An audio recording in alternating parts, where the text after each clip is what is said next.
Kale enfaanana gyefaanana eyitibwa tewali yali atuuse ku wano ku kyattu nandi batuteere mukolaki nemulabako Patrick Ssaabasajja gwe yasiima n'amukwasa ekitongole ky'obuwangwa n'ennono mu ssaza ly'e Kyaggwe. Olwaleero tufunye omukisa tukyazizzaako abayizi ba Kyambogo University ab'ekibiina ekya Nkobazambogo abamu n'ekya Kulusa. Kulusa be bakola olulimi Oluganda mu University ey'e Kyambogo era nga twasalawo okutambulira awamu era nga olwaleero bakidde ku ofiisi y'ekitongole ky'obuwangwa n'ennono e Kawuga era balambudde ofiisi n'ebiri ku kakkalabizo ebisangibwamu omuli myuziyamu omuli ennimiro y'eddagala era tubasomesezza ebintu ebyo Omuganda by'abeera nabyo mu maka ng'eddagala ng'emmere ey'ebitooke eby'enjawulo era ne tubasomesa n'ebintu ebyabeeranga mu maka g'Omuganda ebiri mu kkaddiyizo n'ebyobulambuzi bingi ebiri mu bifaananyi ebisangibwa e Kyaggwe era nga olwaleero era bwe bagize ku ssaza wano owa Ssekiboobo era nga balambudde essaza era ne balambula amakakkalabizo ne bamanya ebyafaayo by'essaza bingi nnyo. Omulamwa gw'okukyala kw'abayizi bano kulimu ebintu bingi era nga ekisooka kya byonna omulamwa okumanya obuwangwa n'ennono era nga mulimu n'ebyobulambuzi. Tubategeezezza nti Kyaggwe tulina enteekateeka ey'okulabikanga nti bajjanga kulambula mu bifo eby'enjawulo era nga ku mulundi guno mu ebyo bye bayize n'ebye twogeddeko n'olukiiko olukulembeze tukkaanyiza okulabika nti badde okulabika nti nno bongera okumanya ebyobulambuzi ebisangibwa mu Kyaggwe era nga be bamu abo abajja tukwasizaako okulabika nti tudocumentinga ebyobulambuzi ebisangibwa mu Kyaggwe okubiwandiikako ate n'okubitunda okulabika nti nno n'okubirizaavinga okulabika nti tebyonoonebwa. Tulina obuzibu bunene mu nsi nyaffe Uganda nti ebyobuwangwa bisaanyeewo naye obanga omulembe Ssaabasajja gukwasa abavubuka ate nga bo tubatwalira mu ttuluba ey'abayivu ng'abasomesa ab'enkya bagenda kutiikibwa diguli zaabwe naye bakuutidde ebintu bino ebimu byono wammanga. Basabye okwenyigira mu bukulembeze bwa Ssaabasajja mu ntendera gy'okugira mu buweereza obw'amakanisa era mu ddiini ez'enjawulo era ne mbasaba okwesimbawo mu bifo eby'enjawulo mu bukulembeze buno obwa gavumenti eya wakati kubanga obukulembeze bategeezezza buviira ddala mu maka. Obukulembeze olwaleero taata ne maama nga omuntu waaviiramu omuntu omulungi n'afuuka ow'omugaso. Mbakuutidde nti bavubuka enjogera egamba nti okusimba emmwanyi ozisimba okuze oba omaze kusiŋŋaana bizibu era mbalaze obulungi bw'okusimba emmwanyi ng'okyali muvubuka era ne mbasaba mu mmwanyi omwo bateekemu emiti omuserere ate bateekemu n'omutuba era ne mbagamba omugaso gw'omutuba omuli enku amanda embaawo emmere y'ebisolo okufunamu olubugo ate n'ebisiikirize n'emmwanyi ne zibala.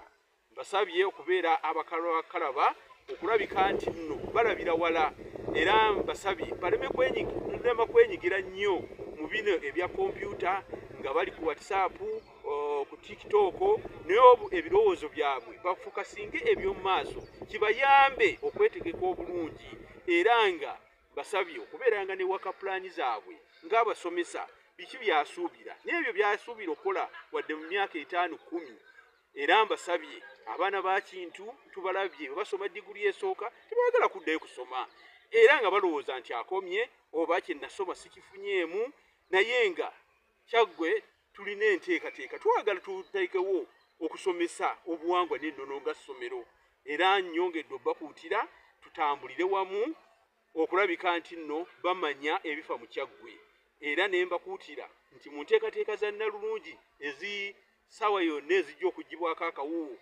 essaawa ng'etuuse ng'era tubatemezzaako benyigire mu nteekateeka era ne mbabuuliramu ebirungi ebiba mu kwenyigira kwa Nnalulungi nti omwana amanya ebyobulambuzi amanya obuwangwa n'empisa era n'okumanya ebintu ebimwetoolodde ebyobulambuzi n'okumanya obuweereza bwa Ssaabasajja ku mutendera.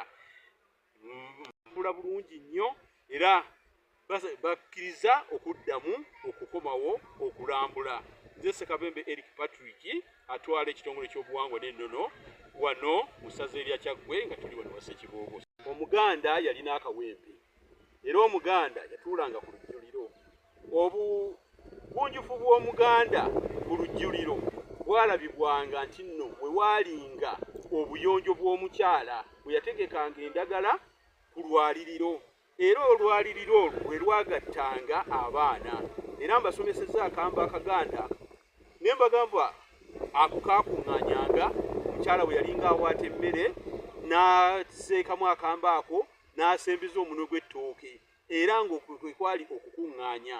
Era mbakuutidde nnyo okulabika nti nno tebadibaga nnono kubanga dayininga eno nnungi naye mbasabye nti waliwo ebintu omwana omulenzi yenna we yalinga akoze byasookerangako okuteekawo ng'okutandika amaka mwe muli okubeera ne paasi mwe muli okubeera n'ekinu. Omusajja omuganda abeera n'omuggo n'effumu era ng'okwerinda. Era mbakuutidde okulabika nti nno mu byonna omuntu abaako by'amanyi kubanga weesanze ennono enaabuuse nnyo abantu bakyamanyi na kuzinga mufu balowooza nti fino saavisi yerina okukola ekyo si kivumirira yeebiriwo naye nga at least agenzeko omufu n'olubu. Era mbakuutidde okulabika nti ennono y'okuzinga omufu omusajja tumuzingira ebweru omukyala mu nju. Era bwe kityo ne kiba nti mu kwabya olumbe kivaayo nti omusika tumuteerako omusajja tumuteerako ebweru ate omukyala. Era ne mbagirayo n'amakulu g'okutuuza okwo kwe kutakyaliwo era bagamba gundi oyo teyatuuzibwa kubanga erinnya olifuna nga kuliko omuntu gw'ovaamu. Omuntu oyo yasooka okuba nannyini linnya era nga mu kutuuzibwa ng'omusika oba lubuga kwe kutuuza abaana ne batuula ku mukeeka ogwo ogulukibwa n'ensansa kwe kuli okugatta n'alera abaana era n'okulabika nti nno mu kulera akalombolombo okulera abaana bamubikka olugoye nyaabwe oba ssenga waabwe oba jjajjaabwe. Kale nno nsaba tudde ku nnono era nga mbasabye nga bo abasomesa olulimi Oluganda abakyambugu njagala nnyo balabike nti nno bongera okunoonyereza n'okufaayo n'okulondoola n'okuwandiika ebitabo nga bafunamu ssente ate nga biyamba mu masaza yonna mu Buganda okulabika nti bongerako. Basabye bakozese bulungi obudde bwabwe. Waakiri bw'abatasomeseza awandiike ekitabo awandiike ebyafaayo era ne mbakuutira ne mbasaba bajye beegatte nga ba researchers okudocumentinga ebyobulambuzi ebifa mu Kyaggwe. Ssekabembe Eric Patrick atwala ebyobulamu. Ssaabasajja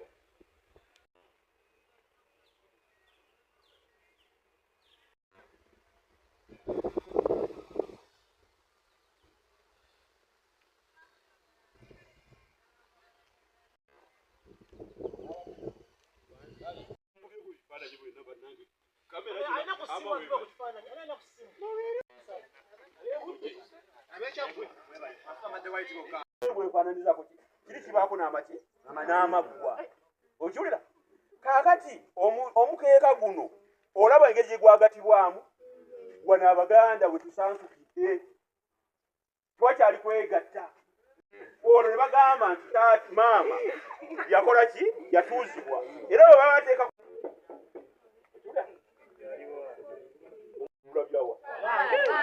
kaakati waba talina paasi ddala naba amaka ganaba gafaanana buli omuggo ng'ogwo alibadde n'effumu okwekuumisa abaki abalaba abakola ki naye ennaku zino muli nti abasajja muli batiitiizi abasajja omusajja omuganda bw'obwanga oli ku kitanda si olekera omukyala yakola ki yasenza ye n'adda ku kisenge kati bwe kibanga obuzibu buzze omukyala yasooka okweganga obuzibu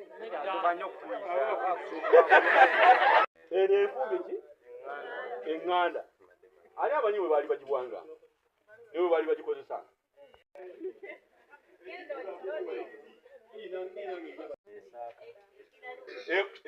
ekomagaluki kaakati bino bifaanana n'ensawo abaana baki bifaanana zino zibeera bbiri waliwo etu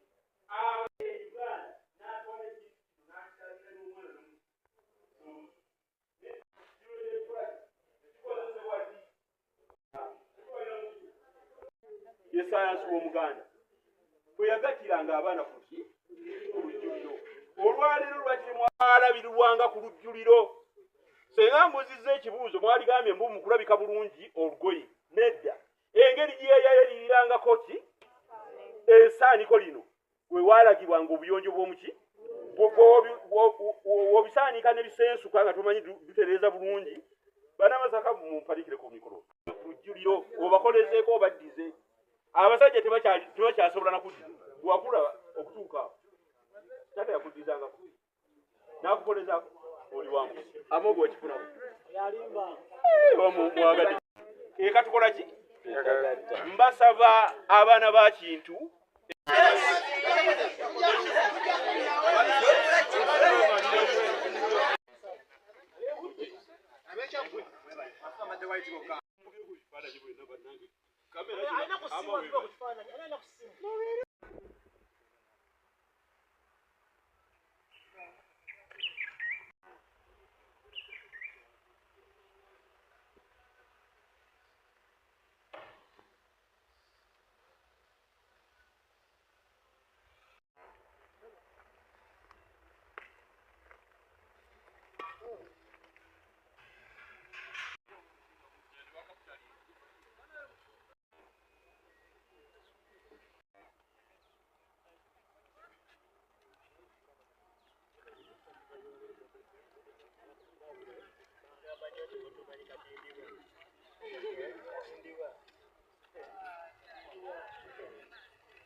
omukulu Ssekawembe ow'ebyobulambuzi kitukoze bulungi nnyo tumusanzeewo nabwe tunasuubira era tubuulidde ensonga ez'enjawulo olwawo konenya ku nsonga z'ebyobuwangwa wamu n'olulimi.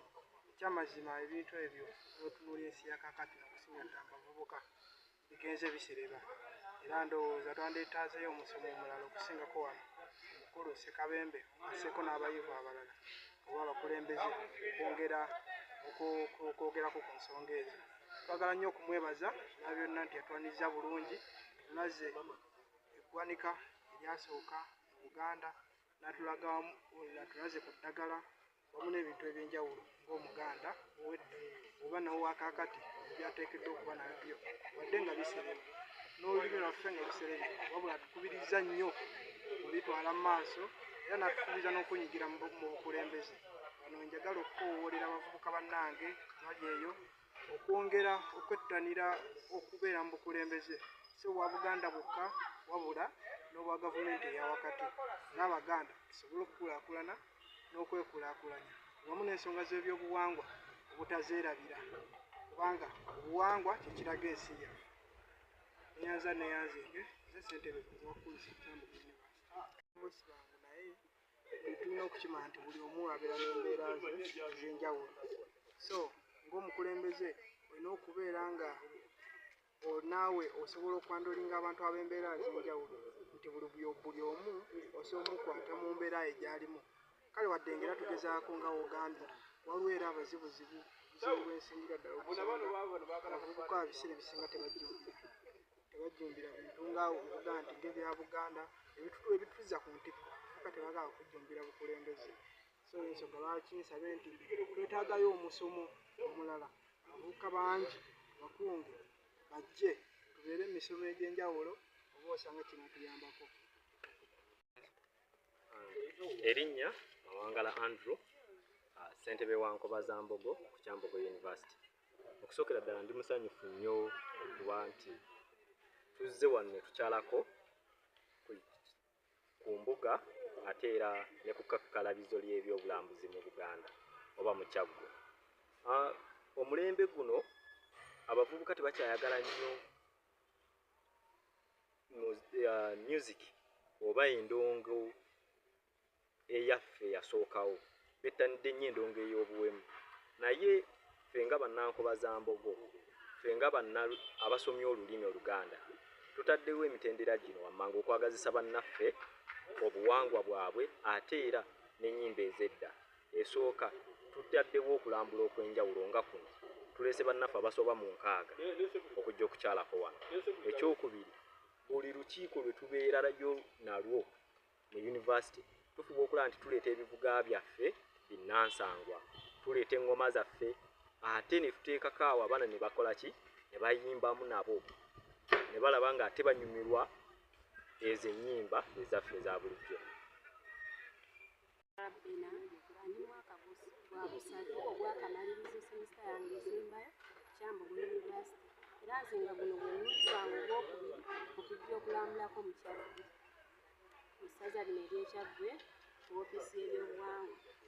Neebaza omukulu Ssekabembe okutwaniriza ensonga nnyingi ezisoomooza abavubuka ng'ekisooka y'ennyambala.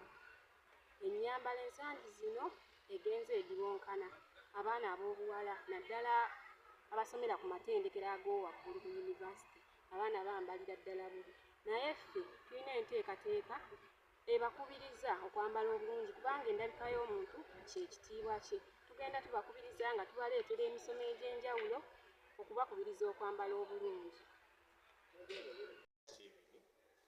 Omutesiteesi w'emirimu ku ssaza ly'Ekyaggwe. Olwaleero tufunye abagenyi abavubuka abakulembera Nkobazambogo okuva ku Kyambogo University ate n'abo abayizi ab'olulimi Oluganda era ku yunivasite bazze okulambula kirungi kubanga tutandika okumanya ebifo ebiri mu nsi kiba kya mugaso nnyo. Bwe bazze okulambulako ku mbuga y'essaza Kyaggwe kibadde ky'amakulu nnyo gye bali bingi bye bayize ng'okumanya ebifa ku mbuga esaza eno, okumanya ebyafaayo by'olubiri lwa ggulu ebiri wano n'ebintu ebirala bingi ebiri ku ssaza ebisobola okuba nga birambulwa. Kyaggwe lirimu ku ssaza agakyasinze. Abazze bano ebiseera ebisinga abayizi babeera tebalina kye bamanyi. Ensangi zino twesanze nga okumanya ebyobuwangwa, okumanya ennono yaffe kunaabuuse nnyo mu baana abato. Kati bino bwe bazze kituwadde omukisa okwongera okunnyikiza ensonga z'obuwangwa n'okubasaba okwongera okwenyigira obuweereza kubaba abavubuka emiti emito egisobola okuyambako ate mu bukulembeze kiseera ekijja. N'olwekyo tukubiriza abavubuka okwenyigira mu bukulembeze ate n'okutwala ebyobuwangwa byaffe ng'ekikulu era ekyomuwendo ennyo nti ebyobuwangwa byaffe abantu abasinga babirowooza nti basitaani naye birungi ate bituwa n'ensimbi abantu gye batamanyi. Mukama waffe Katikkiro ebbanga lyonna atukubiriza ate okwongera okusoosowaza obuwangwa bwaffe tutwale nga kintu kirungi kya muwendo ate ekintu ekisobola okutuviiramu obugagga. Ensimbi mweziri bwe tuba nga tufunye abantu abalambula. So ebyo bye tusobodde okukubiriza abavubuka. Nze Ntege Julius owa pulojekiti ne tekinologiya ku lukiiko lwa Nkobazambogo mu ggwanga. Leero tuli wano ku mbuga y'essaza Kyaggwe era ng'abavubuka aba Nkobazambogo tukubiriza bannaffe ffenna okwongera okunoonyereza nnyo ebyobuwangwa n'ennono zaabwe. Ekyo nno kikulu nnyo kinaatusobozesa okumanya gye tuva era ne gye tugenda.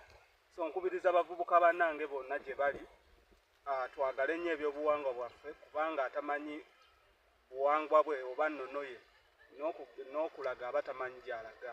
Ssaabasajja Kabaka aweddewo.